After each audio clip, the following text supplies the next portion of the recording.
नमस्कार. MB news म्हणजे महाराष्ट्रातील बातमीपत्रामध्ये आपले स्वागत आहे. बातमी बघण्यापूर्वी आमच्या चॅनलला लाईक आणि सबस्क्राईब करायला विसरू नका. तर बघूया आजची विशेष बातमी.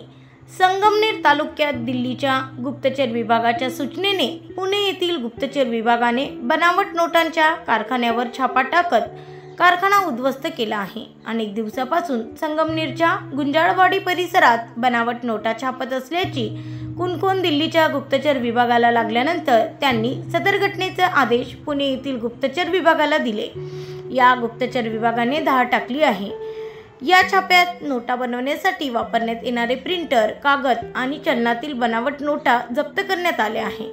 संगमनेर उपविभागाचे पोलीस अधिकारी डॉक्टर कुणाल सोनवणे, पोलीस निरीक्षक रवींद्र देशमुख, पोलीस उपनिरीक्षक समीर अभंग, पोलीस कर्मचारी व हरिचंद्र बाडे, पोलीस कर्मचारी व गुप्तचर विभागाचे राहुल डोके व राहुल सारबंदे हे अधिकारी या प्रकरणाची कसून चौकशी करत आहे. संगमनेर शहरात बनावट नोटा छापणारा रजनीकांत रहाणे याची कसून चौकशी सुरू आहे. या नोटा छापून कुठे चलनात चालवल्या, कागद कुठून आणला याची पोलीस चौकशी करत आहे. अवैध व्यवसाय करणाऱ्याचे या कारवाईमुळे धाबे दणाणले आहे. ब्युरो रिपोर्ट, एमबी न्यूज, महाराष्ट्रातील बातमीपत्र, अहिल्यानगर.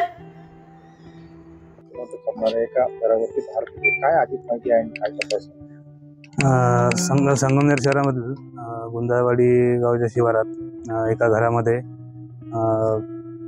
जी department of revenue intelligence agency आहे त्यांच्या मिळालेल्या गोपनीय माहितीवरनं छापा कारवाई झालेली आहे आणि याच्यामध्ये त्यांना काही या संबंधाने साहित्य प्राप्त झालेले आहे.